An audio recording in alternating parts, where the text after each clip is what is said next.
menghantui seumur hidup.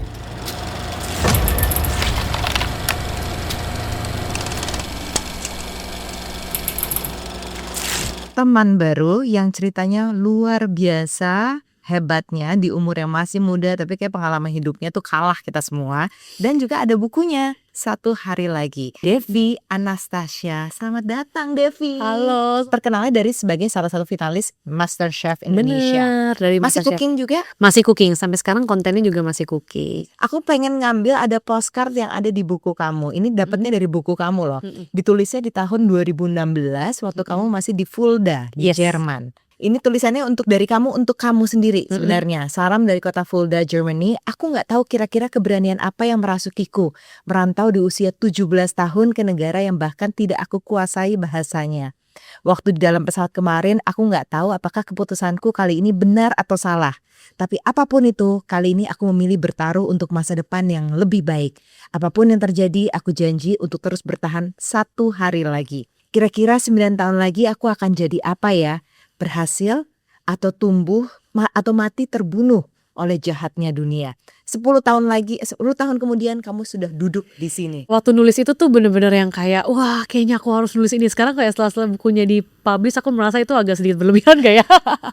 Itu kayak anak remaja yang lagi nulis surat galau gitu Surat gak sih? galau, iya, gila. Nah, kalau mau melihat tulisan kamu 10 tahun lalu, literally 2026 sekarang ini, ngeliat tulisan kamu di 2016 ini, apa refleksi kamu? Sebenarnya ya itu tuh gabungan tulisan. Dulu waktu pertama kali ke Jerman kan kayak kita nggak punya temen ngobrol ya. Aku tuh sering coret-coret. Jadi sebenarnya satu paragraf di atas itu aku ambil dari buku-buku diary yang kayak aduh gue bisa bertahan gak ya di sini, sebenarnya gitu. Tapi sebenarnya yang paragraf kedua itu lebih kayak kira-kira 10 tahun dari sekarang gue jadi apa ya? Maksudnya sekarang gue udah di sini nih baik-baik aja kayak gitu. Dan sebenarnya ketika nulis itu lebih pengen untuk kayak bilang sih sebenarnya ternyata hidup itu baik-baik saja ya sampai sekarang begitu. Ternyata kamu kuat. Itu Betul. harus orang lain yang baca buku kamu Bener. bisa bilang seperti itu. Bener. Karena bukan main, ini kisah hidup kamu dari kamu kecil sampai kamu ini terakhirnya kamu udah ketemu pacar kamu sih sebenarnya. Udah ya, masih bersambung lah intinya. Masih bersambung lah intinya. Apakah ini memang spiritual journey kamu ketika kamu menulis buku? Yes, tentunya jadi spiritual journey dan ternyata buku ini tuh jadi salah satu obat healing aku juga. Waktu ngetik ini tuh aku merasa kayak wah ternyata banyak hal yang ada di alam bawah sadar tuh tidak pernah tertumpahkan gitu. Jadi waktu ngetik tuh bukannya sambil nangis-nangis lebay sih, tapi oh ternyata ada beberapa hal tuh sedih ya gitu. Dan beberapa hal yang tabu yang tadinya tidak pernah mau dibicarakan bahkan ke keluarga atau ke teman-teman, akhirnya tuh mulai bisa dikeluarkan. Dan akhirnya benar-benar after buku ini rilis tuh plong banget ya, kayak habis selesai rawat jalan gitu. Kan banyak nih katanya nggak masuk sebenarnya Bener. dalam buku, iya kan? Apa yang kamu edit dan kenapa waktu itu di take out? Sebenarnya yang paling banyak diedit adalah kemarahan-kemarahan sih. Jadi kayak tadinya di halaman pertama aja udah ada tulis kayak oh iya dulu waktu gue susah dia ngeremehin gue tuh. Terus waktu di tengah-tengah waktu ketika gue udah mau sukses pasti dibilang kayak lu mah nggak mungkin sukses. Ternyata tuh hal-hal yang kayak gitu tuh aku udah sembuh. Ternyata itu nggak perlu buat dimasukin lagi gitu. Karena ternyata oh iya udah nggak inget juga kayak gitu. Ini orang-orang yang mengkhianatimu, ini kamu tulis juga soalnya di sini kan ya. Itu adalah maksudnya keluarga kah? Ada dari pihak keluarga mama juga, terus ada dari teman-teman yang kayak ya trying to be nice kayak gitu ya, tapi terlihat banget pura-puranya. Tapi setelah dipikir-pikir lebih ke jadi refleksi sih. Mungkin ketika pada saat itu aku jadi orang yang lebih baik, mungkin orang juga akan memperlakukan kita lebih baik juga kayak gitu. That's why aku memilih untuk mengeluarkan semua amarah-amarah yang seharusnya ada di buku itu. Would you say kamu tuh udah fully healed? I would say 80% mungkin ya. Aku rasa untuk bisa fully healed akan susah gitu ya. Dan proses kan itu. Bener. Tapi sekarang I'm fine, udah nggak banyak kayak keingetan dan lain-lain. Cuman mungkin kayak beberapa trigger tuh masih sering lah, kayak takut kehilangan orang-orang terdekat. Karena kan kayak sangat bertubi-tubi ya kalau di buku itu kayak kehilangan-kehilangan. Jadi sekarang tuh agak sedikit panik. Kalau Dede sama Koko lagi keluar kota, aku tuh kayak keep update yang kayak agak sedikit berlebihan kayak gitu. Oh, masih ada parno. Masih ada parno, tapi takes time untuk disembuhkan lah ya. Oke, ini mungkin kamu juga ada jelasin di buku, tapi mungkin buat orang yang belum tahu, banyak kan ini orang yang belum tahu yang kamu alami sama adik-adik dan kakak kamu Itu tuh kalian bicarakan nggak sekarang? Terkait kejadian orang tua, segala macam itu kalian bicarakan nggak? Sekarang kita bicarakan dan berkat buku ini juga. Jadi waktu ngetik buku ini kayak aku tuh pengen banget dapat informasi yang valid kan.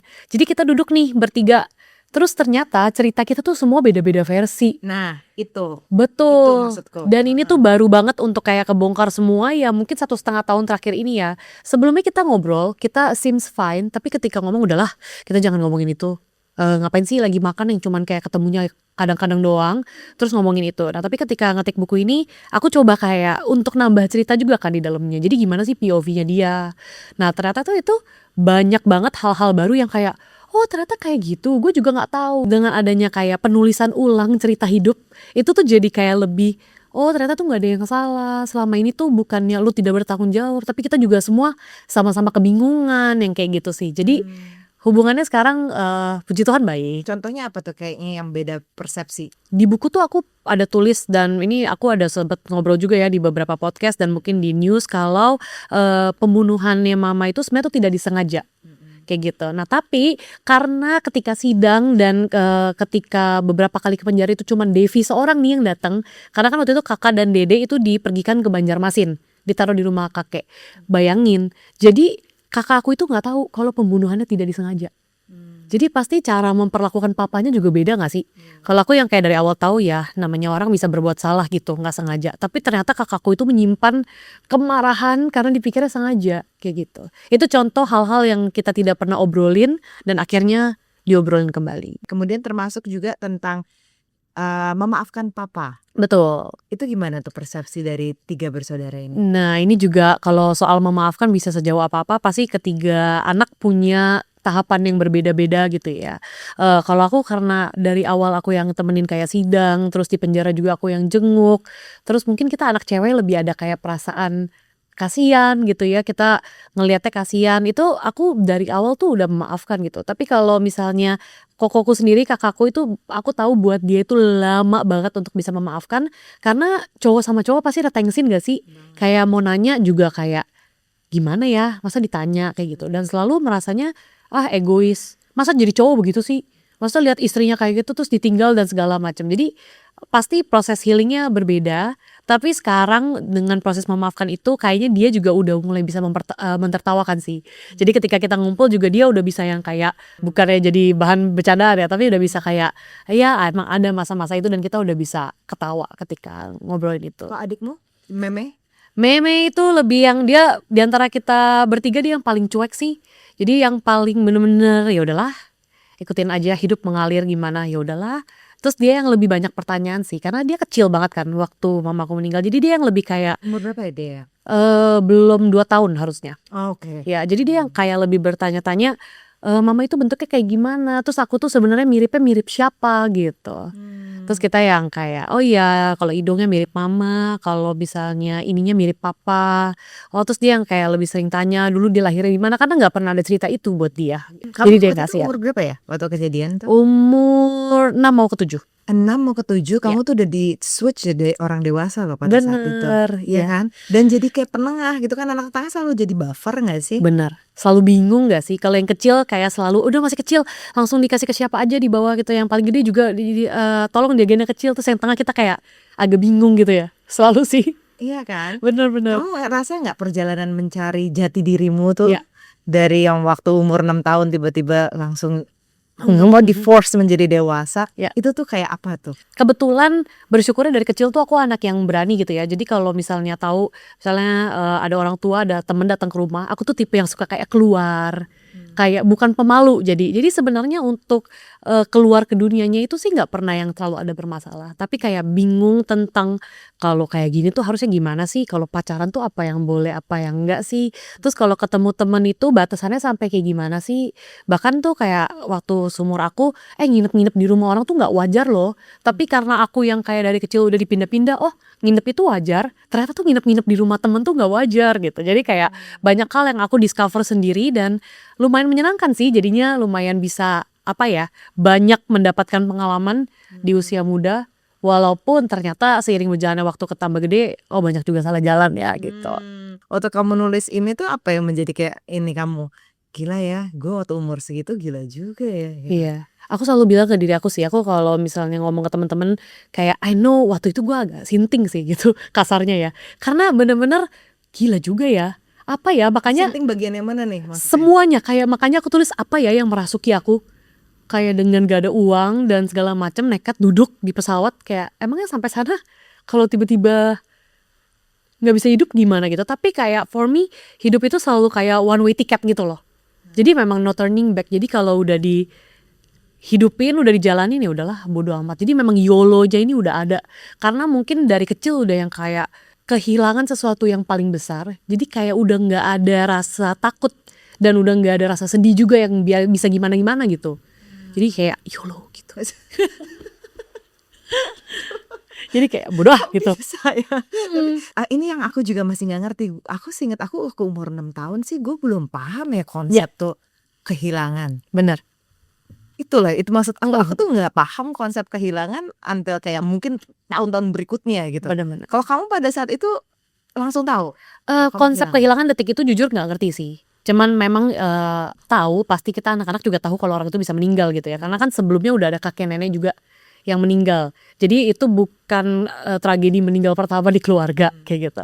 Jadi tahu bahwa orang itu bisa meninggal, tapi yang nggak ngerti adalah efeknya. Karena kan kalau kakek nenek yang meninggal selama kita masih ada orang tua biasa anak kecil gak gitu gimana berasa ya. Tapi semenjak mama meninggal, efeknya tuh baru yang kayak berguling. Dan itu juga baru sadarnya waktu mulai SMP. Oh beda ya, ternyata ambil rapot itu tuh serius banget. Emang orang tuanya mesti datang, sedangkan aku mesti nunggu sampai semuanya udah ambil terus harus datang seorang diri kayak dikasih tanpa kelihatan yang lain. Jadi kayak ada banyak momen yang akhirnya jadi pembeda-pembeda dari anak-anak lain gitu. Dan itu aku juga senang kamu menggunakan kata meninggal bukan mama tuh terbunuh. Iya. That's something that shifted your mind pasti untuk bisa melabelkan itu Betul. menjadi sesuatu yang lebih netral. Betul. Iya nggak sih? Bener. Itu mulai kapan tuh kamu bisa mengganti label itu? Mengganti label dan berhenti untuk ngomongin kadang tuh udah sampai jadi bercandaan gitu loh. Tapi untuk mengganti label itu mungkin baru ketika 20 tahun ke atas ya. 20 tahunan ke atas. Jadi udah mulai nggak, jadi gini, biasa kalau orang nanya itu aku yang kayak ya gitulah. Pilihannya dua. Instead of berbohong, ya meninggal kecelakaan. Atau kayak yang satu lagi tuh kayak kalau teman-teman deket kan ya lu tau lah itu udah memang terbunuh. Jadi defense mekanismenya sebelum orang tanya kita bikin sesuatu dulu nih kayak either bohong atau kayak kita jadiin bercandaan. Beranjak usia lebih tua gitu ya 20 tahun ke atas, ternyata tuh meninggal tuh adalah suatu hal yang pasti, normal. Banyak teman-teman juga udah mulai ngalamin. Jadi kayak memang kayaknya di hidup ini kalaupun gitu ya tidak terbunuh ataupun dibunuh atau kecelakaan memang umurnya memang cuma sampai situ aja gitu. Dan itu emang tragedi hidupnya manusia nggak pernah ada yang tahu. Bahkan kita pun tidak pernah ada yang tahu gitu. Jadi kayak ya meninggal bukan wajar tapi emang begitu pada saat itu dan udah Jadi menyikapi kematiannya benar. itu tuh ada self coping mechanismnya juga. Betul, pasti. Wow. Nah kalau hubungan kamu sama papa karena nih kamu ceritain tapi aku Benar. masih kayak bertanya-tanya. Hubungan kamu sama papa ketika papa di penjara berarti baik selama ini sampai akhir hayatnya. Baik, karena buat aku sendiri baik ya. Kalau buat kakak dan dedekku sih punya cerita yang lain pasti mereka. Cuman aku baik karena dari awal dari kecil aku tahu papa kita itu memang sebenarnya papa yang sayang banget sama anak-anaknya. Jadi walaupun dia tukang berhutang ke bank dan segala macam, dia tuh selalu lakukan itu tuh untuk kita. Masukin sekolah yang paling bagus, susu yang paling bagus, mobil juga nyaman. Jadi intensinya dulu kita tahu itu bagus. Tapi karena dia juga anak yang dari kecil itu dimanja sama orang tuanya karena anak tunggal. Jadi dia pun sebenarnya nggak beda nih sama Devi gitu. Salah jalan juga gitu. Dan dia kan maksudnya parents itu juga orang yang terus belajar juga kan sama kayak kita kayak gitu. Dan waktu di penjara juga beberapa kali datengin terus kayak semenjak tahu keputusannya tidak bersalah, oh ternyata itu juga nggak maksud kayak gitu. Dan selama sampai meninggal itu sering banget papa yang kayak malam nangis sedih kayak kenapa ya gue kayak gitu, gue merasa bersalah kayak gitu. Dan kalau kita minta uang terus dia suruh kita buka aja dompetnya gitu cari uang sendiri selalu kayak masih ada foto mama. So I know sebenarnya dia pun sangat dihantui dengan perasaan bersalah gitu. Jadi kita nggak perlulah nambah-nambahin sedihnya dia. Kamunya yang Betul. itu yang ngerasain Betul. gitu. Wow, gila juga ya. Kerasa kehilangan banget nggak ketika papa? Jujur ketika ketika papa nggak ada, tidak merasa kehilangan itu. Karena sebenarnya role dan sosoknya itu tuh udah nggak ada. Since dari mama meninggal kan papa masuk penjara tuh akhirnya. Terus setelah keluar dari situ tuh dia juga bukan menjadi ayah yang ada buat kita sampai hari meninggalnya gitu. Bahkan waktu papa meninggal pun akhirnya keluar omongan dari aku dan saudara-saudara kayak finally papa nggak sakit lagi gitu. Karena kasihan banget. Karena semenjak kejadian mama sampai hari meninggalnya tuh dia meratapi yang tidak pernah selesai-selesai. Dan kita jadi kelihatannya juga kasihan kayak gitu. Dan bisa bayangin gak sih kayak istri meninggal di tangan sendiri tuh pasti merasa dihantuinya seumur hidup gimana gitu. Jadi dengan papa meninggal waktu itu dan posisinya udah sakit banget kan, stroke dan lain-lain, kita rasa itu jalan yang mungkin memang udah terbaik buat dia. Walaupun ini susah banget ya ngomong kayak gini ya. Jadi bukannya seneng gitu, tapi setelah dipikir-pikir sekarang akan susah sekali buat dia juga. Tahun berapa ya papa meninggal? 2017. Jadi aku beberapa saat sampai ke Jerman papa meninggal. Bahkan belum sempat ganti visa dan lain-lain. That's why waktu papa meninggal juga aku nggak pulang. Kamu dulu waktu kecil Mm-mm. pernah nggak merasa nggak punya? Waktu aku kecil, aku itu selalu punya. Jadi dalam kondisi keluarga juga selalu punya dan karena papa mama sibuk banget. Jadi kita itu cuma ngerti tentang uang dan makan enak. Jadi kalau misalnya karena papa mama juga sibuk ya. Jadi kalau Sabtu Minggu itu kan ke gereja terus belanja gitu ya.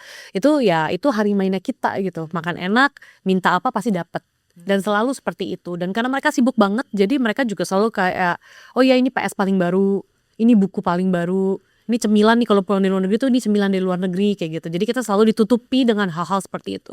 Jadi nggak pernah merasa nggak punya. Jadi kayak dan tidak pernah diajarkan juga kayak ini tuh suatu kemewahan. Kita pikir itu sesuatu yang standar kayak gitu. Emang hidup tuh begitu gak sih kayak Tapi gitu. pernah nggak ngerasa susah? Sejak kapan kamu ngeliat ada perubahan nih kayaknya nih Mhm. ada something wrong with the financial? Jadi semenjak mama meninggal itu sebenarnya langsung tahu. Karena ketika mama meninggal kan papa akhirnya masuk penjara.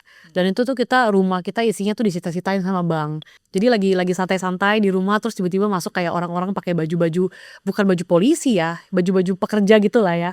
Terus masuk kayak angkutin TV dan segala macam. Dan itu baru ngerti kayak oh ini tuh papa tuh berhutang sama orang kayak gitu. Tapi nggak tahu orangnya mana kan, nggak ngerti waktu itu bank juga kan nggak paham. Atau mungkin bahkan bukan utang sama bank ya, nggak ngerti juga kalau diangkat-angkat kayak gitu. Nah baru kayak tahu oh selama ini tuh uang-uang yang beli barang ini tuh mungkin bukan uang dia sendiri kayak gitu. Nah terus udah kayak gitu waktu papa masuk penjara akhirnya kan Devi dipindahin tuh ke rumah tante. Baru ngerti oh kalau makan tuh mesti sharing ya, satu panci itu satu keluarga kayak gitu. Terus kalau goreng nugget dulu sekali goreng tuh 1 bungkus. Kayak ini tuh makan nugget ternyata ada jatah ya 2-3 piece doang per orang.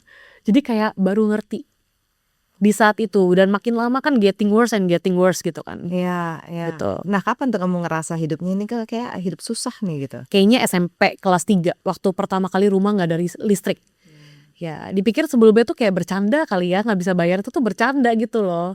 Ternyata ya listrik itu tuh memang semahal itu dan harus orang yang punya penghasilan rutin baru bisa bayar listrik setiap bulan. Kalau orang yang nggak bekerja kayak papa berarti nggak bisa bayar kehidupan. Itu tuh baru ngerti semua konsepnya karena kita tuh nggak pernah membicarakan itu di keluarga. Terus kamu mulai kayak sadar, gue harus ini nih bangun karena nggak bisa kayak gini nih. Papa lagi di penjara, duit nggak ada, gue mesti kayak fight for my life gitu. Dan waktu itu si Koko kemana?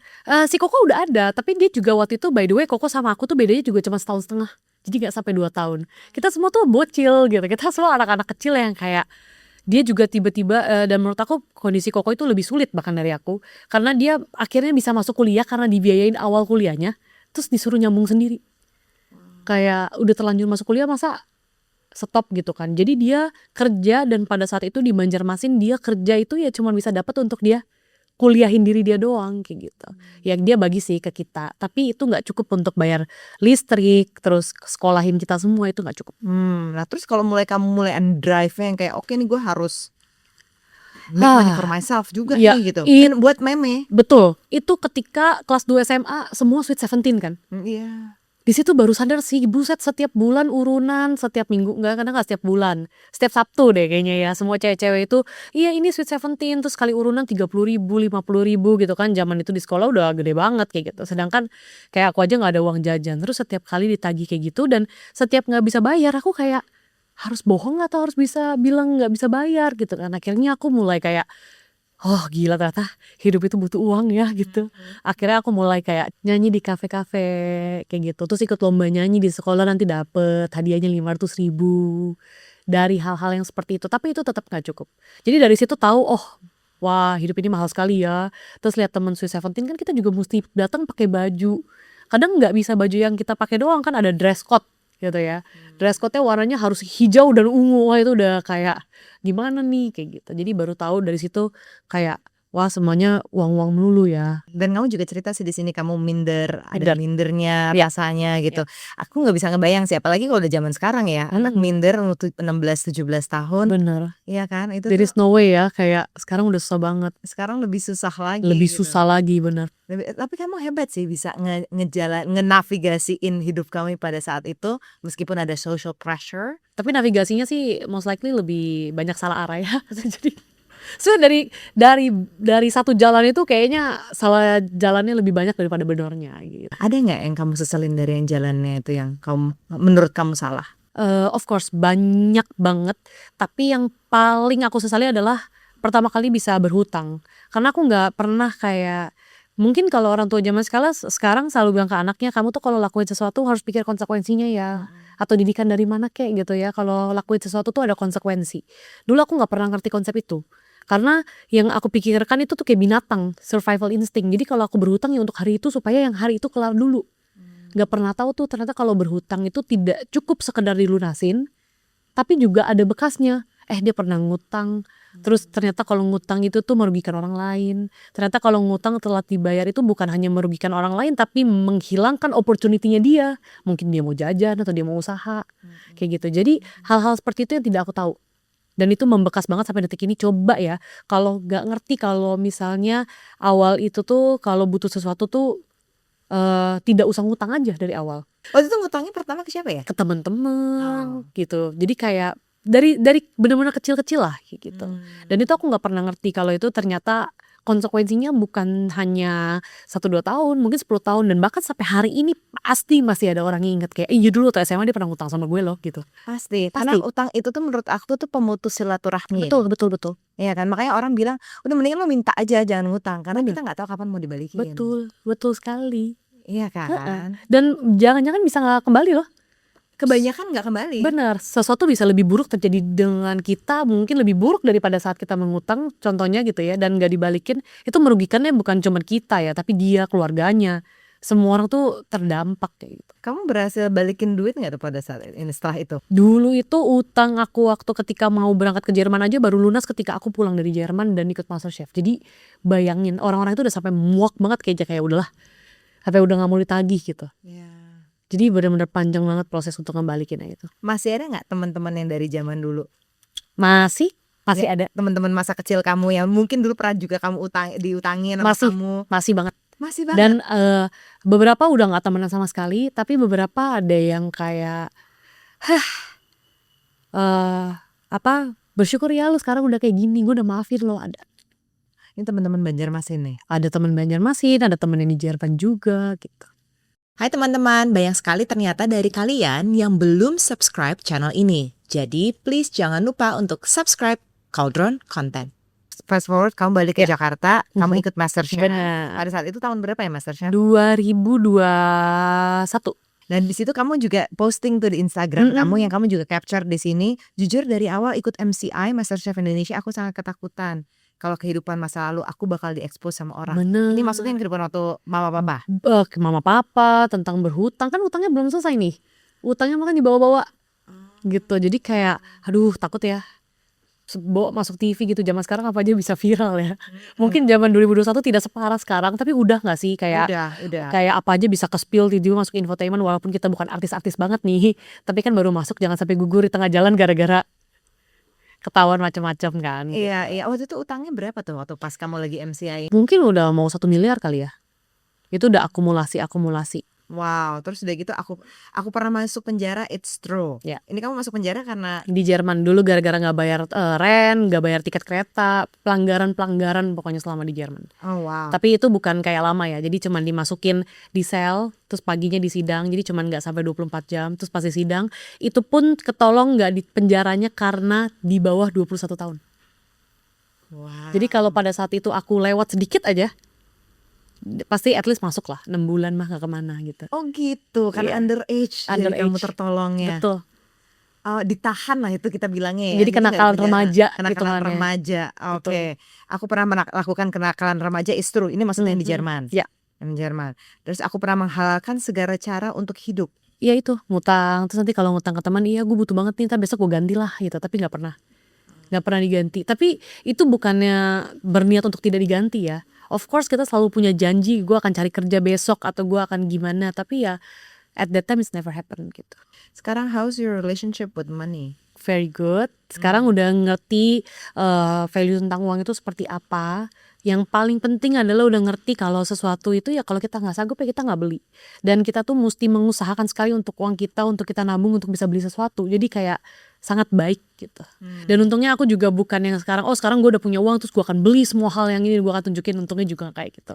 Jadi udah cukup banget soalnya kayak waktu dulu tuh udah kayak tentang uang dan tentang kehidupan sulit nih sudah membuatku udah cukup, jangan sampai terjatuh berkali-kali. Kamu masuk MCI, tentunya orang pasti pengennya menang dong. Bener. Dan di situ kamu ngerasanya kamu punya chance untuk menang nggak sebenarnya? Sebenarnya gini, sebenarnya tidak. Karena tuh banyak banget orang yang lebih jago gitu kan. Cuman ya aku selalu merasa hidup kan gak ada yang tahu ya gitu kan. Jadi mungkin aja bisa menang gitu. Or kalau nggak menang ya mungkin bisa terkenal dan bisa dapet job dan segala macam. Lebih ke situ sih. Oh, tapi ternyata Dikeluarin 10 besar doang. Keluar pun tidak dapat pekerjaan. Dapat sih pernah kayaknya satu reels mungkin 500.000 gitu ya. Itu compare tuh utangnya kayak jauh banget ya.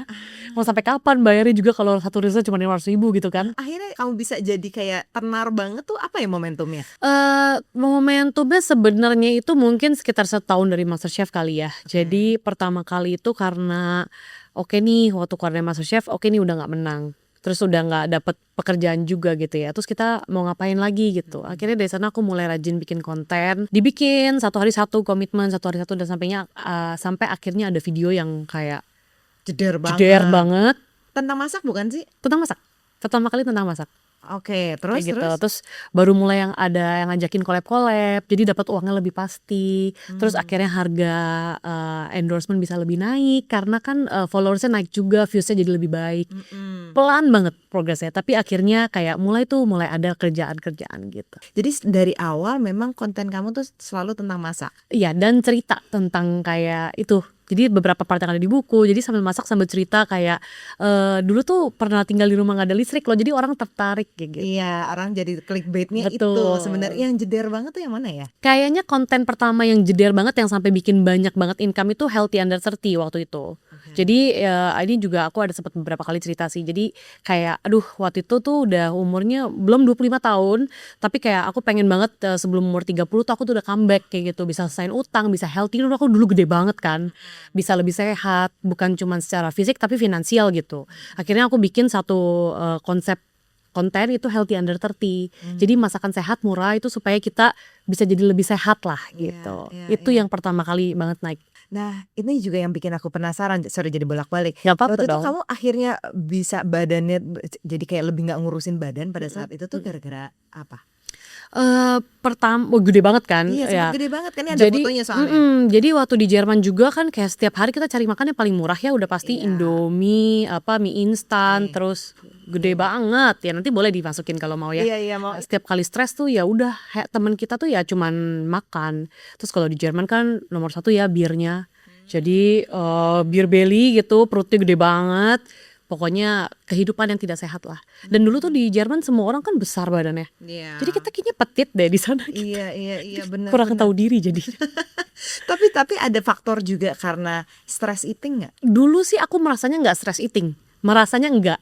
Tapi setelah dipikir-pikir kayaknya ada deh. Kayak ya kalau udah stres hiburannya cuma makan, jadi lebih ke situ. Mungkin bukan stress eating tapi satu-satunya hiburan yang kumiliki hanya makan. Kalau sekarang kan kita banyak ya bisa jalan-jalan atau mungkin bisa ketemu temen, ngafe-ngafe. Kalau dulu kan sangat terbatas. Jadi ya hiburannya cuma makan gitu. Oh, nah terus akhirnya bisa mulai turun itu setelah bikin konten. Setelah bikin konten. Akhirnya kayak udahlah ya, juga kalau kita di Indonesia makanan kan sebenarnya banyak yang murah, enak, tapi kadang kan kurang protein, kurang sayur. Akhirnya kayak masak nih boleh juga, lebih murah, pasti hemat, jadi bahan konten juga. Terus dulu aku setiap kali mau konten aku selalu mikirin gimana biayanya kan. Karena kan konten kita mesti beli buah, mesti beli sayur. Jadi kalau kita konten sesuatu yang beda banget sama yang kita makan, itu kita akan keluar double-double. Iya. Akhirnya aku bikin satu line semua. Jadi kayak makannya memang itu, journey-nya memang itu gitu. Wow, dan itu duitnya dari mana waktu kamu akhirnya bisa beli-beli bahan? Dulu tuh awal-awal keluar MasterChef udah dapet tuh endorse aku bilang tadi 500.000 Oke. gitu. Terus ya dibantu pacar juga. Terus kayak ada lah sedikit-sedikit. Tapi nggak modal gede berarti. Enggak. Bener-bener kecil banget. Dulu tuh sekali ngonten aduh kalau bisa beneran cuma 50.000 deh. Gimana kan cuma tahu atau cuman toge kayak gitu. Terus rekamnya juga pakai handphone yang udah tua banget gitu kan, agak-agak burem gitu. Tapi ternyata it works. Jadi nggak ada alasan ya teman-teman kalau mau ngonten bilang handphonenya harus bagus. Bener, Tidak. bener banget itu. Sebenarnya, dan kamu ngerjain ngedit gitu sendiri? Sendiri, semua sendiri. Dari take, jadi pakai panci, handphonenya ditaruh di depan panci, panas-panas sampai berembun. Terus kita mesti lap lagi. Terus kalau kita suap kita mesti balik kameranya. Ntar kita tripodin sendiri, cuci sendiri, edit sendiri, upload sendiri, bikin caption sendiri, tulis resepnya sendiri semua. Dan nggak bawa modal apa-apa tuh dari Jerman, nggak bawa balik? Nggak ada minus, yang ada kan utang. Lebih ke bawa beban ya, ke negara sendiri juga. Pergi ke negara orang bawa beban, pulang bawa beban negara memang menurut saya jangan-jangan. Jadi belum tentu ya sebenarnya orang kerja di luar negeri tuh pulang tuh bisa bawa euro atau Belum bawa dolar. tentu. Kalau yang nabung beberapa teman-teman wah best banget, bisa beli mobil di sana, bisa beli rumah, kirim ke orang tuanya. Itu kalau jalannya bener, kalau jalannya salah bisa seperti saya. Terus kapan kamu ngerasa bahwa gue punya duit nih sekarang? Apa tuh momentumnya? Momentumnya ketika utangnya akhirnya semuanya lunas. Itu kamu lunasin semua? Lunas semua. Bahkan yang utang dari 10 tahun lalu pun aku chat orangnya. Jadi through Instagram DM, Facebook, siapapun. Itu kayak dia kayaknya gue pernah gak ya utang goban-goban gitu ya, atau dulu waktu di sekolah pernah itu, jadi semua aku cari. Dan itu untuk nyelesain utangnya keluar dari MasterChef kan 2022 sampai 2023 akhir, jadi 2 tahun full kerja, tidak satu pun sepeser pun yang aku simpan, semuanya buat bayar utang tuh. Jadi mungkin baru ngerasain punya uangnya 2024 awal ya, kayak ketika utangnya udah selesai, terus udah bener-bener zero nih, udah zero utang gitu ya. Terus kayak Januari pertama di 2024 itu akhirnya aku beli handphone pertama, ganti karena kan selama ini udah ngonten pakai yang dari awal tuh. Terus pas pakai handphone baru jadi kayak udah gak ada utang ya, udah bisa beli handphone gitu. Terus di bank udah mulai ada sedikit gitu. Dari situ sih. Padahal mungkin orang-orang yang kamu utangin 50.000 lupa kali. Aku rasa lupa, bahkan sampai ada beberapa yang lupa. Tapi di situ aku merasa kayak tidak pernah berhenti dihantui sebenarnya.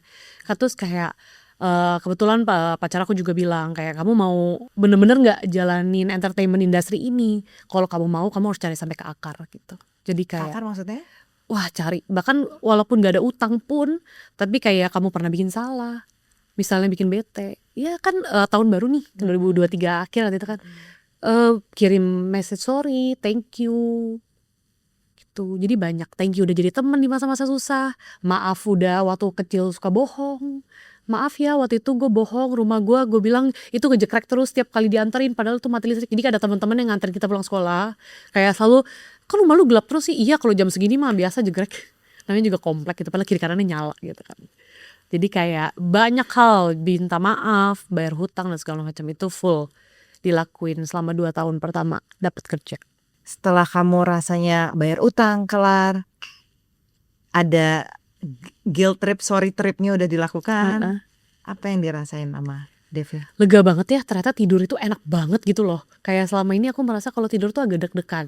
Jadi setiap kali kalau tidur, bangun pagi buka handphone tuh takut ada orang marah-marah, karena selalu seperti itu.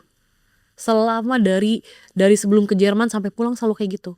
Terus ternyata ketika itu semua selesai, some of them gak bisa jadi teman of course, tapi some of them jadi teman. Terus kayak dia congratulate juga buat apa yang kita lakuin. Terus ternyata tidur itu enak banget ya, gak pakai beban. Dan ternyata bersyukur banget waktu pertama kali ngonten uangnya dipakai buat bayar utang bukan dibeli buat alat-alat.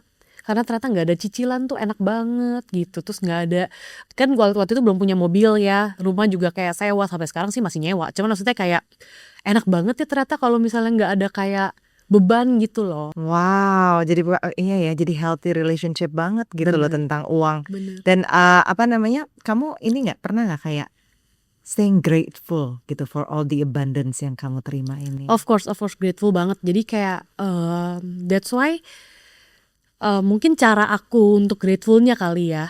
Dulu di konten itu sering banget dapetnya apaan sih lu jual cerita sedih terus, ceritain rumah gak ada listrik dan segala macam. Tapi sebenarnya itu adalah bentuk gratefulnya aku gitu. I think kayak kita dikasih pengalaman sebegitunya. Utang 1 miliar untuk anak 20 tahun itu tuh tidak sedikit sama sekali. Dan banyak anak-anak muda tuh yang menyelesaikan hidupnya, gak mau kerja. Kadang punya utang 50 juta aja udah sampai kayak stresnya sampai kayak gimana kayak gitu kan. Kayak untuk cara aku untuk gratefulnya adalah untuk share ke mereka bahwa it's fine, hidup itu tuh bisa baik-baik saja asal kamu berusaha gitu. Jadi kayak gratefulnya lebih ke gitu, keluar ke konten, keluar ke buku, walaupun kayak mereka sering lu menjual cerita sedih terus, ya bodo amat kayak gitu.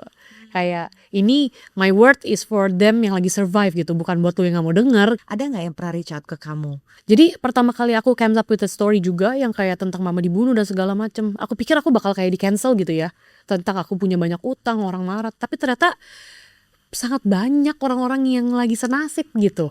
Jadi mereka bener-bener kayak, bahkan kita jadi kayak teman-teman online yang cukup dekat gitu ya. Mereka mau cerita di DM atau mereka mau sekedar cerita di komen. Dan banyak banget yang kayak merasa, oh gue pikir hidup gue udah menjijikan banget. Jadi banyak kayak mungkin dia pernah juga berhutang, terus pernah nipu cowoknya misalnya, terus dia utangnya ada 100 juta yang menurut dia untuk kapasitas dia itu udah kayak aduh gue kayaknya mati besok aja deh kayak gitu. Tapi ternyata setelah lihat kayak the journey-nya of Devi, mereka merasa kayak oh gue tuh ada harapan kayak gitu. Ternyata kayak masalah gue tuh tidak sebesar itu, walaupun masalahnya Devi juga bukan masalah yang paling besar kayak gitu. Tapi kayak jadi banyak yang ikutan bersemangat lah gitu. Jadi sekarang kalau ketemu di jalan biasanya tuh cuman 2 tipe orang, thank you ya masakannya Ii jadi bisa masak-masak gitu kan. Atau satu lagi yang kayak thank you ya udah boleh jujur ke publik. Gue merasa termotivasi banget gitu. Oh, oh, aduh keren banget. Iya. Nah, terus ini kamu juga ada satu bab yang aku senang banget, guru terbaik Iya. to your boyfriend. Ini this is your fiance Yang lagi ada di belakang layar. yang ada di belakang Atau lagi layar. sibuk ngapain itu ya? Sibuk Ya, pikir. jadi kalian tuh udah lama ya sebenarnya bersama ya? Lama, kita dari sebelum MasterChef udah. Kebetulan juga aku dapat seseorang yang bisa aku nyaman untuk bercerita. Walaupun gak langsung ya, awal-awal juga aku merasa aku have no reason sih buat cerita ke dia aku punya utang kayak gitu. Tapi karena aku merasa dia guru terbaik. Jadi kalau seorang guru itu kan ketika kita nanya yang kita nggak ngerti atau kita salah, dia seharusnya kasih tahu kita yang terbaik kayak gitu kan. Jadi ketika aku kasih tahu apa yang aku salah, gue ada utang gimana, dia lebih yang kayak instead of menyerang aku dan personalku dan masalahnya, dia lebih kayak oke, solusinya apa gitu. Waktu kalian pertama kali ketemu sempet minder nggak? Minder lah, sebenarnya minder tuh bukan mungkin minder ke anaknya udah pasti, tapi lebih minder ke keluarga dan orang tuanya nggak sih kalau tiba-tiba kayak ditanya kayak pacar lu siapa nih gitu. Gitu. Sekarang mah udah ada MasterChef udah ada keren-keren ya. Coba dulu gitu kan. Kayak siapa lo gitu kan. Jadi pasti aku akan kayak cover things up kayak iya gue nggak ada nih, gue nggak ada utang dan gue baik-baik aja gitu. Lama juga untuk bisa jujur dan terbukanya. Iya kan? Soalnya kan pasti ditanya orang tuanya siapa, Bener. latar belakangnya gimana. Bener. Kok nggak ada? Meninggalnya kenapa? Itu kan obrolan yang sebenarnya kalau pacaran pasti gak sih? Iya. Terus gimana tuh kamu waktu itu menavigasi pembicaraan itu dengan calon mertuamu? Oh kalau calon mertuaku untungnya bukan aku yang menjelaskan ya, jadi dia yang menjelaskan. Jadi things clear. Enak ya kalau kayak gitu. Dan setelah dipikir-pikir benar juga sih, seharusnya bukan kita yang jelasin ke calon mertuanya ya, tapi memang harusnya anaknya yang menjelaskan. Karena kalau kita yang jelasin pasti akan selalu ada rasa sungkan dan gak enak gitu. Dan kebetulan orang tuanya orang tua yang best banget. Jadi instead of kayak apaan sih tuh orang gitu, ini malah yang kayak aduh kasiannya gitu, yang malah jadi kayak ikut sedih buat apa yang aku rasakan gitu. Jadi kayak so cute. Oh Iya. wow, kamu beruntung sekali ya. Bener, kayaknya kesialannya udah abis deh. Oh, Ya. atau juga mungkin papa mama kamu sebenarnya doain kamu terus. Bisa jadi, bisa jadi, bisa jadi banget. Kamu masih merasa nggak presence-nya mereka kadang-kadang? Wah jujur presence mereka udah sampai nggak bisa. Jadi kalau misalnya kata orang sering banget kayak oh iya kalau orang baru meninggal tuh suaranya masih keinget. mukanya masih keinget. Kalau mama sampai mukanya aja dibayangin di kepala udah susah. Suaranya, boro-boro. Kalau papa mukanya masih inget, suaranya udah nggak bisa inget. Jadi kayak udah bener-bener kalau ngeliat fotonya baru kayak, oh iya. Gitu. Tapi suaranya udah. Kayak misalnya mungkin mereka kayak I don't know, kalau kamu lagi kangen atau kamu lagi berdoa, ada aja gitu yang kayak Oh pernah. signs, the Nah pernah, signs. tapi ini lucu banget. By the way aku juga bukan orang yang percaya tahyul atau mitos gitu Iya, ya. Tapi I think it's just a nice thing gitu. Jadi kan orang sering bilang kalau misalnya orang tua atau orang yang sudah meninggal tuh sering banget datang sebagai kupu-kupu Iya, hinggap. Jadi pernah kita lagi makan ulang tahunnya aku ya. Ya ulang tahun aku ya kayaknya ya. Ulang tahunnya aku tahun kemarin. Terus udah kayak gitu itu pertama kali aku makan sama pacarku sama Dede. Dedenya udah pacar sekarang. Oh. Terus ada Koko kebetulan lagi nggak ada pacar sih. Tapi akhirnya kita makan bareng gitu lah dengan kayak full family versinya kita gitu. Terus tiba-tiba kayak lagi mau doa ada kupu-kupu satu, terus ada kupu-kupu dua. Bener-bener dua piece kayak dua kupu-kupu gitu. Jadi kayak terus aku sontak kayak lucu ya ini kayak papa-papa kali ya gitu. Jadi kayak padahal aku juga gak percaya kayak gitu. Ini indoor, outdoor? Indoor di rumah makan Padang. Di rumah makan Padang ada kupu-kupu coba. Iya, indoor. Jadi yang kayak gitu. Jadi terus aku kayak oh gitu. Terus kan sering banget gak sih kalau di TikTok atau di Reels yang kayak wedding, yang kayak moms or dad udah meninggal terus datang as a kupu-kupu. Ya mungkin yang gitu-gitu ya. Tapi kamu masih pergi kayak ke makamnya? Kebetulan papa mama itu dibakar. Dibakar terus oke. dilarung. Oh, Jadi kayak kalau kita mau sembahyang atau apa ya kita pergi ke laut untuk taruh bunga gitu. Tapi ini sih kita udah nggak pernah lakuin lagi. Gitu. Kan kalau misalnya ini aku belajar kan kalau family constellation itu kan mama papa tuh ada ngaruhnya di hubungan cinta kita sama bener. hubungan karir. Betul. Ini kan kamu hubungan cintanya bagus, insya Allah mau nikah, amin tahun ini. Ya, iya ya tahun ini. Insya Allah. Terus Yeay. udah gitu kerjaan juga lancar terus, rezeki lancar. Ya. Ya kan, ini artinya ada yang udah bener nih Ya. dengan papa mama kamu. Kamu ngerasa gitu nggak? Aku ngerasa begitu dan yang pasti tapi sebelum ini jadi bener sebenarnya prosesnya sih yang gak benernya dulu udah panjang udah banyak ya mungkin. Jadi kayak aku percaya kayak hubungan orang tua yang gagal atau keluarga yang gak rukun pasti akan mempengaruhi kita tuh dari love life terus dari pekerjaan. That's why aku berusaha banget untuk tidak terbayang-bayang itu. Kalau aku punya satu geng teman-teman mereka punya apa namanya program memutus rantai gitu ya. Dan versi aku sendiri memutus rantai itu ya ini. Jadi kalau kita masih yang kayak banyak yang bilang kalau orang tuanya broken home hubungan cintanya pasti buruk juga. Ya kalau kita terus mempercayai itu ya akan terjadi gitu kan. Tapi kayak kita nggak mau. That's why kalau misalnya ada satu masalah nih, contoh dulu aku kalau marah tuh berapi-api banget. Wah tantrum, pokoknya kayak orang gila deh gitu kan. Terus aku selalu mewajarkan itu. Karena ya kan gue anak broken home. Gue kan kalau sakit hati mesti dikeluarin, mesti di ini. Nah kita harus tahu tuh itu tuh tidak benar gitu. Jadi mungkin caranya adalah ketika ada sesuatu yang salah, bukan dikasih makan terus kesalahannya gitu. Tapi Ya dibenerin. Ini nggak oke dan ini harus siap terbuka dan dikelilingin oleh orang-orang yang baik. Jadi mereka yang bisa negur kita, this is not okay. Marah tuh harusnya normalnya nggak seperti itu. marah tuh kamu bisa sampai kayak banting-banting Iya, gitu, bisa. fisikal Bisa, gitu. bisa. Wow. Kamu sempat ada terapi gitu-gitu gak sih? Belum, tapi karena mungkin pacar aku kuliahnya psikolog juga ya, jadi ya terapi berjalan nih kayaknya. Enggak, tapi belum ada yang sampai ini. Tapi sekarang aku lagi ambil, by the way, lagi mau ambil yang tadi aku bilang. Jadi kayak di love life udah nggak berpengaruh, di pekerjaan puji Tuhan tidak berpengaruh. Tapi aku tuh masih kayak sering aduh panik gitu ya. Terus naik pesawat takut, kayak Masih? gitu. Masih takut naik pesawat? Masih. Padahal kamu udah traveling kemana-mana. Betul, masih takut. Masih takut. Takutnya apa? Takut jatuh, takut mati gitu. Jadi kayak takut kenapa-napa. Dan ini bukan cuma buat aku doang. Kayak kalau kemarin Dede lagi pergi gitu ya sama pacarnya lagi jalan-jalan gitu. Aku yang kayak tungguin dia udah landing belum. Karena kayak takut. Mungkin trauma yang kayak ditinggalkan selalu kehilangan orang yang kita sayang. Jadinya kayak ngelihat kematian tuh sesuatu yang kayak lumayan aduh takut ya gitu. Walaupun udah terbiasa tapi satu sisi juga takut. Jadi ada trigger-trigger tertentu.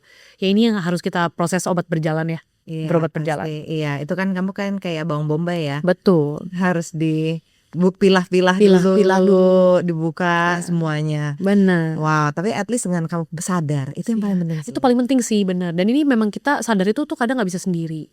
Jadi butuh teman-teman di sekitar, orang-orang terdekat yang bisa bilang ke kita it's not okay. Nggak normal, takut naik pesawat itu not normal.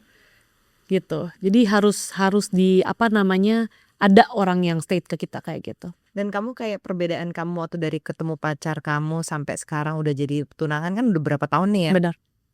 Itu bedanya Devi yang pada saat itu sampai Devi sama Devi yang sekarang tuh. Beda banget. Ini 180 derajatnya bener-bener 180 derajat. Dulu kalau ngomong itu nggak bisa kayak gini. Jadi kalau dulu tuh ngomongnya tuh wah teriak-teriak. Kalau ada masalah sama orang, teman ataupun pacar itu yang aku mau serang ada personalnya. Jadi mau bikin sakit hati orangnya gitu. Sekarang kalau ngomong lebih kayak solution centris. Oh ini masalahnya tuh di sini bukan di orangnya kayak gitu. Terus gimana kita bisa memperbaikinya. Hubungan sama teman gak pernah ada yang beres. Karena teman-teman gak pernah ada yang suka kalau ngomong tuh kasar. Kalau ngomong suka nyakitin hati. Terus pekerjaan gak pernah ada yang beres. Jadi kalau mau bikin apa 2 bulan tinggal. 1 bulan ditinggal. Gak pernah ngerti konsisten. Tidak mengerti nabung. Dulu kalau misalnya pertama kali ketemu dapat uang berapa, maunya habis detik itu juga kayak gitu. Dan banyak hal lagi yang benar-benar berubah banget kayak gitu. Dan aku rasa dapat guru terbaik. Dapat guru terbaik, iya banget sih. Dan kamu dengan faktanya kamu tuh ada di dunia kreatif. Ya. You put yourself out there, Ya, ya kan? Itu pasti akan membuat orang jauh lebih bertanya lagi deh. benar. Walaupun kamu udah sering sharing misalnya cerita kamu dan udah ada di buku, pasti tetap aja akan ada Betul, orang betul. yang ingin terus bertanya. Betul. Itu lagi. Kalau nggak kuat mentalnya tuh Bener. susah loh. Bener. Tapi kayak awal-awal aku kayak oke, ini gue mau buka ke publik, bakal banyak orang yang tanya dan bakal ada orang yang mempertanyakan. Dan bukan hanya itu, mungkin brand-brand ada yang gak mau kerja sama karena Pernah merasa nggak ada yang gitu. so far sih enggak, tapi mungkin kalau misalnya nggak jadi kerja sama nggak nyampe juga ke kuping kita gitu mungkin. Tapi aku yakin kayak mungkin ada kayak gitu. Terus banyak yang apa ya, oh anggap itu bohong, bener gak, jangan-jangan itu jual cerita doang gitu, ada juga. Dan aku rasa kayak itu semua nggak necessary ya, karena kayak kita tahu kita values yang kita pengen bagiin, cerita yang kita memang pengen bagiin itu niatnya baik. Jadi intentionnya sih kita perlu fokus sama outputnya aja gitu kan. Kamu tetap pengen punya anak? Of course kalau dikasih Ya. ya. Jadi nggak ada ke fear untuk punya keturunan. Nope. Bahkan aku kayak penasaran kira-kira kalau gue punya anak gue bisa jadiin dia jadi anak yang baik apa enggak gitu ya. Of course dengan ini ya sekarang punya anak sangat mahal ya kita kalau misalnya one day kita diberkati dengan karena punya anak aku rasa sekarang bukan cuma tentang diberkahi seorang anak ya, tapi untuk mempersiapkan anak itu. Jadi mungkin di aku jadi lebih kritis dan concern sih. Dulu mungkin orang tua aku cuma di tahap bisa keluarin anaknya tapi nggak pernah mempersiapkan. Jadi mempersiapkan uangnya mungkin ada waktu itu, tapi ternyata jadi seorang ayah dan ibu itu butuh makanan rohani juga buat anaknya. Pendidikan mental, pendidikan tentang norma masyarakat, bukan cuma uang-uang aja gitu. Ya, dan juga kamunya juga jadi belajar lagi Benar. sebenarnya. Ya, of course. Iya kan? Sekarang usia kamu berapa ya, Dek? 28. Masih 28. Iya. Oh my god, tapi gila ya. Pengalaman hidup kamu tuh gila Jangan banget. bilang aku kayak 40 tahun, jangan. Ya, Jangan. kamu lebih wise dari yang 40 tahun. Oh, I wonder what you will be when you're 40. semoga tetap wise, bukan yang jadi gede kepala gitu ya. I hope kayak nanti ketika udah makin tua boleh makin humble lah pasti gitu. Iya, makin humble dan mungkin juga makin healing. Again, healing is a process. Tapi the healed person of Devi mungkin nanti bisa lebih ngasih manfaat yang lebih banyak lagi. Bisa heal other juga ya hopefully. Exactly, bisa heal others juga. Yeah. Devi, thank you so much for sharing. This is wonderful book yang harus dibaca semua orang karena ini tidak hanya cerita kisah hidup tapi juga pelajaran hidup buat banyak. Yeah. yang Mudah kok buat dibaca, bahasanya gampang, kayak tidak ada yang sulit. Ini kan kamu bilang ada cerita-cerita yang mau disimpan buat next booknya. Masih Iya. ada jadi kira-kira? Akan ada, cuman itu lagi kayak stuck banget ya. Kadang kalau nulis tuh gue tulis ini apa enggak ya. Sama sih seperti buku ini, cuman kalau buku ini kan kayak lebih gampang karena lebih runtut gitu ya. Jadi kayak cerita hidupnya lebih runtut. Kalau yang sekarang kayak karena banyak yang gak dimasukin ke situ, jadi aku harus pikir pertimbangkan nih perlu ditulis apa enggak ya. Tapi most likely mungkin kayak love life gitu ya. Ternyata banyak yang tertarik soalnya kayak ternyata paling banyak itu permasalahannya kalau di anak-anak muda, mereka yang merasa dari keluarga broken home, hidupnya buruk, itu bisa dapat pacar nggak ya, bisa disayang sama temennya nggak ya. Jadi mungkin tentang lebih kayak relations book ya after this. Exactly, itu yang penting sebenarnya. Karena orang tuh sebenarnya nggak semuanya kok nggak menerima kita Betul. apa adanya. Betul. Yeah, there are 7 billion people in this world. Yeah. Jadi tenang, you have a friend, you Bener. will have a friend. You will. Iya kan? Yeah. Devi, thank you so much. I'm so grateful to talk to you akhirnya. Kalau aku ngebayangin sunat perempuan itu kan, kalau laki-laki kan ada yang dipotong. Kalau perempuan itu artinya dia cuma ditandain doang. Enggak, dipotong. Prinsipnya dipotong. Apanya yang dipotong? Potongnya adalah klitoris. Di ujung klitorisnya. Itu bisa betul-betul infeksi. Gitu. Dan aku baca juga ada yang di rumah sakit. Masih terjadi sampai hari ini. Jadi sepanjang hidupnya dalam pengalaman perempuan, cara pandang patriarki yang menganggap perempuan memang harus dikontrol. Yang menarik, perkawinan anak terjadi di wilayah-wilayah di mana ada krisis lingkungan.